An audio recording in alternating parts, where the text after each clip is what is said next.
Howdy, PT37 here, and today I want to talk about what I think, this is my opinion, is the top 5 357 Magnum revolvers. So in this list, I'm not going to talk about necessarily the nicest or the most durable or just kind of the best all around 357 Magnum revolvers. So let's get some honorable mentions out of the way. I got a few of them. First one is going to be single actions, like Ruger Blackhawk, for example.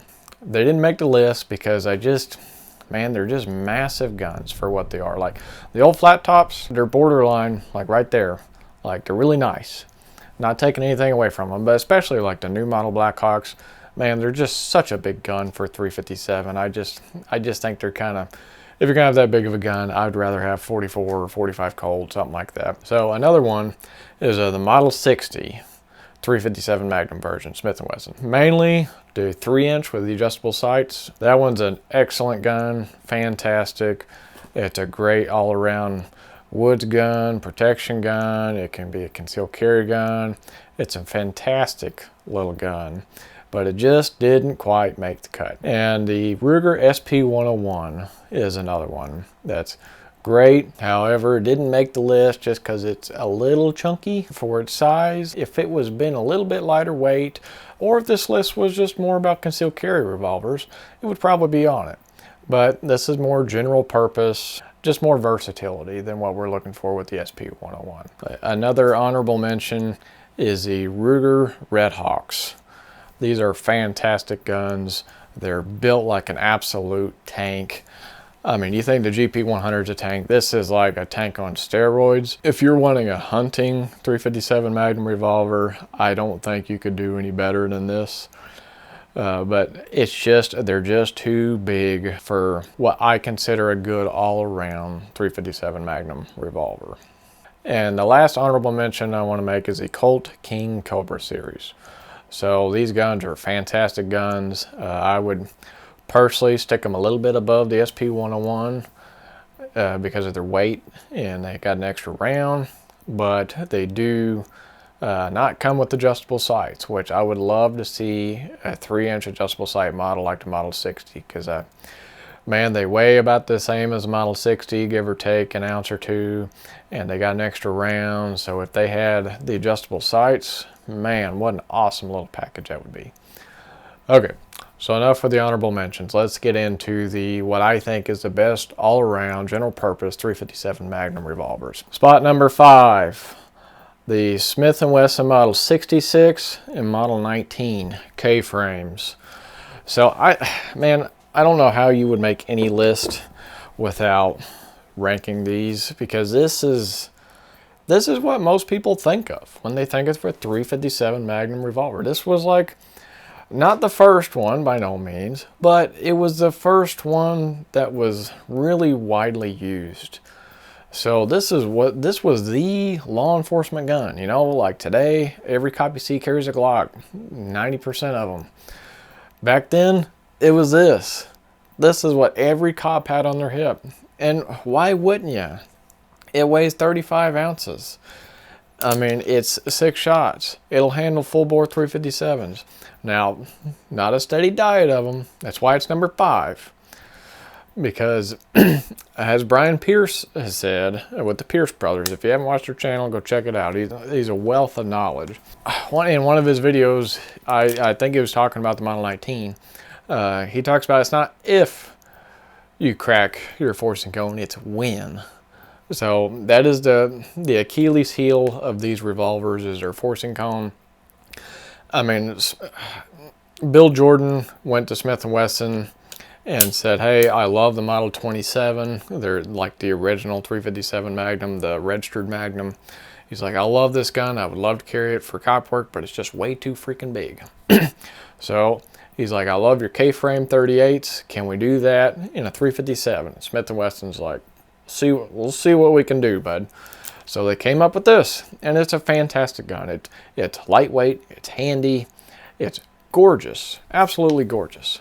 I mean, this is just such a beautiful gun. Such a beautiful gun. This is a Model 19. This is a pendant recess model, by the way. So this is a 19-3. So very, very nice guns. And the Model 66 was one of the first stainless steel guns, if I'm understanding right. I think I know it was like for sure one of the first stainless steel revolvers, but it may have been one of the first stainless steel guns. I can't remember. The Model 60 and 66 was two of the first ones to come out in full stainless steel. So I don't feel like any 357 Magnum revolver list is complete without the K-frames. Now moving up to number 4 on the list. I don't have one, unfortunately. I'm going to one of these days, but that is the registered Magnum, formerly known as the Model 27. So back in, I think it was 35, Smith & Wesson, along with Elmer Keith and some other people involved, came out with the registered Magnum. The registered Magnum is highly regarded as the nicest 357 Magnum revolver you can get.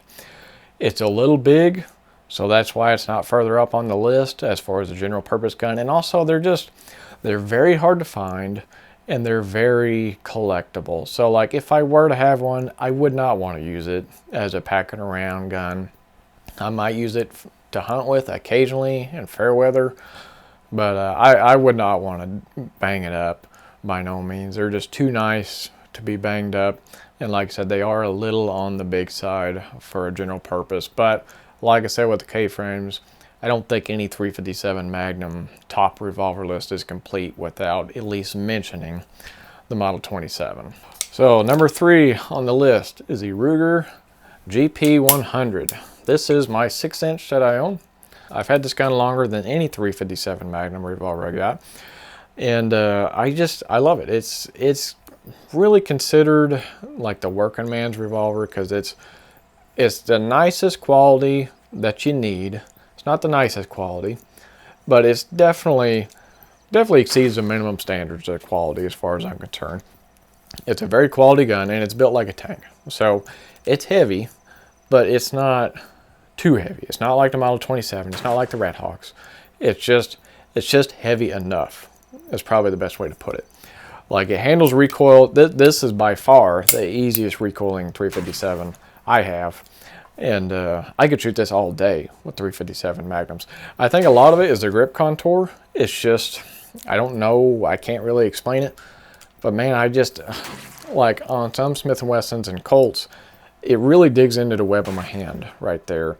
Whereas this one just doesn't. I don't know if it's just because it's more front heavy, or if it's just because it's heavier in general, or if it's just the way the grips are contoured on this. But man, it is definitely the easiest recoiling revolver. And accurate, I mean, I can shoot sub 1.5 inch groups, 25 yards with this. That's off a rest. But I've killed a deer with this, and it's just like, this is my Magnum only gun. So I used to shoot 38s in it, but now that I have more 357s in my collection, I only shoot Magnums in this gun because I know it'll handle it. I mean, look at the top strap there, the thickness of that. I mean, I can flame cut that thing for years and years and years and never compromise it. I mean, I'm sure eventually you would, but I'm probably never going to do it in my lifetime.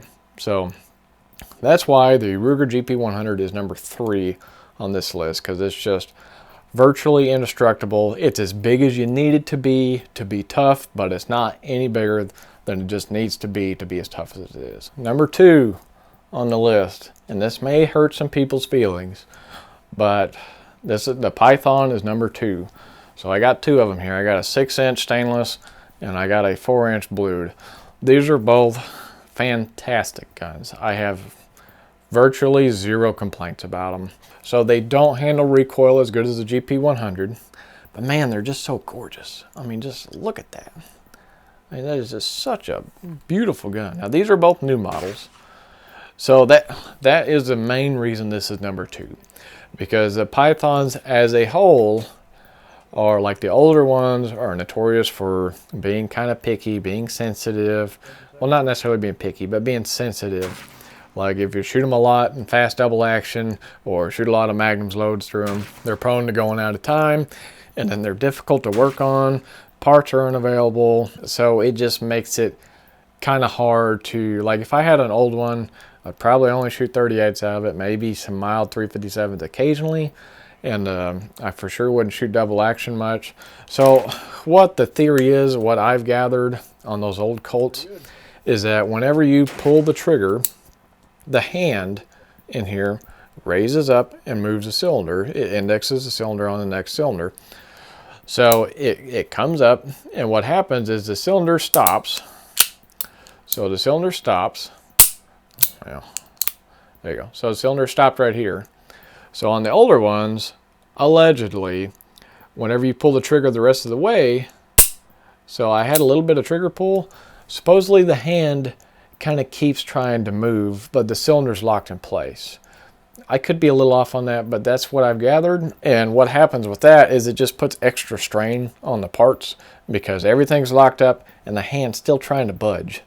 So it's a little bit of a design flaw. I think it's a little bit blown out of proportion, but it is an issue.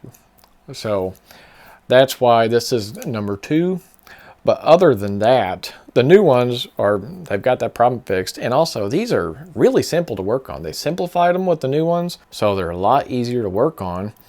And I had an issue with this one. The hand was too big. It would bind up sometimes, brand new. And I could not figure out what the issue was. I sent it back, got it back. It still wasn't fixed. So I compared it to my 6-inch gun, and I was able to deduct that the hand was oversized on my blue gun. So like whenever I would have that gun fully cocked, I would notice the hand stuck out past the frame a little ways. And what it was doing is it was catching the rims of cases. So I took the side plate off here, and everything was just right there. It was really simple. Like, I think it was actually more simple than Smith & Wesson, the new ones. I've never worked on an old Python, never had an old Python. But it was like I didn't, and also I just pulled the hand right out. Pulled it out, filed it down, stuck it back in there. Perfect. I haven't had an issue since. And that's one thing I don't like about the Rugers. Everybody goes on about the Rugers, about how simple they are. And they are simple, but you have to push a button and then the whole trigger group comes out and all the parts are on it. I don't really like that because, I mean, I know it's a stronger design, but I like the side plate. I can take it off and I can see all the parts. I can see how they work. I can take a picture of it, and then when I go to put it back together, I got a picture to reference because it's all just out there. And it was super easy. I just jerked the hand out, filed it down, and stuck it back in there. Whereas Smith & Wesson's, if you just take the hand out, oh, it's a pain in the butt getting that thing back in there because it's like spring loaded and all this crap. The Colt, it's not. You just pull it out and stick it back in there. Fine. So, and these new ones, they're more durable. They've improved the top strap. They got more metal up there. Now, one con is the triggers are not as great. The double action is fantastic. Double action is fantastic. But I feel like the old ones had a good double action and a great single action, whereas these ones have a great double action and an okay single action. So it's kind of heavy. Overall, that's why these are number 2, just because of the old ones having some issues. So the Pythons as a whole, like, you know, are great guns, but because of the old issues and as much money as they call and all that stuff, I wouldn't really want to use it much if I had one. But the new ones are an exception to that. They're great. They're great using guns. You can get them in any barrel length you want pretty much, and they'll handle anything you throw at them. And these things are also exceptionally accurate. These are the best shooting, both of these, my 4-inch and 6-inch are the best shooting 357s I got. I can shoot inch groups with these at 25 yards. It's fantastic. It makes me feel like an awesome shooter, and I am not. So that leads me to number 1. My number 1 revolver is the Smith & Wesson 686. So this is the mountain gun variant. But so why did I put these over the Python, over the Rugers? Because they're so versatile. So if you get a 686 that was made the first year they was made and get one today, they're gonna be just as tough as the other one. So the very first year or two they made them, they had a slight issue of where if you shot hot magnums through it, the primer would kind of like crater into the firing pin channel and bind up the gun. But it was an easy fix. Smith & Wesson, you could send it to Smith & Wesson, they'd fix it for you, no problem. And like I said, I think that was only if you was firing really hot magnums and they was hot enough to crater the primer like that. So, see, this gun's loaded. I keep it loaded because I keep it in the house. So, But the 686 is just so versatile. You can get one like this. You can get the mountain gun that has the same handling characteristics as the K-frame, except it'll handle all the 357 Magnums you can shoot out of it. You can get a 4-inch underlug one, a 6-inch underlug one, an 8-inch underlug one that's going to handle recoil really good. Not quite as good as a GP100, but still exceptionally well. You can get a 2.5-inch one. You can pack it around if you want. Oh, you don't like 6 shots? Get a 7-shot. They're about as tough as a Ruger. Not as tough, but they're about as tough as a Ruger. They'll handle, I mean, I don't think anybody's going to wear one of these out. I really don't. And if you do, it's probably just an easy fix. So if you wear it out, it's probably just going to be the hand or something that gives out. Stick a new hand in it, you're good to go. That's another good thing. They've not changed these a whole lot over the years, so they're easy to work on. Parts are available everywhere, and they're just great all-around guns, and they're still improving them. So they didn't need to improve them by all counts, but the new ones, they put a ball detent lockup, like the Rugers on here. So everybody that went on and on about how Rugers got that, Smith & Wessons don't, well, Smith & Wesson heard you, and they started putting that in this thing. I don't think they needed it, but why not have it? So, and this is a fantastic shooting gun too. It don't shoot quite as good as my Pythons, but I shot, I think it was 1.25 inch group at 25 yards. I got a whole review on this gun if you want to go on my channel and watch it. It's just 686 mountain gun review. This is a 2025 model. So my only stipulation with the 686s is that I would get a no lock model, just because I think the lock is dumb. So if you're comfortable with the lock, more power to you. They're easy to take out, so it's not the end of the world if you got one. But I just like the looks of them better without the lock. They're more collectible, more desirable without the lock. So that's really the only thing I would ding on the 686s, is a lot of them have locks on them. Other than that, I can't think of anything you can't do with this. It's handy gun. It's stout as can be. It's accurate, and it's just a fantastic all-around gun. So what did you think of my list? Do you think I should have put anything up higher on the list or up lower on the list? Did I miss any? So I know I just talked about double actions for the most part. I mean, I kind of explained the single action thing, but if I missed some single action that I didn't think of, let me know in the comments. If I missed anything else, let me know. But please like, comment, subscribe, and thanks for watching.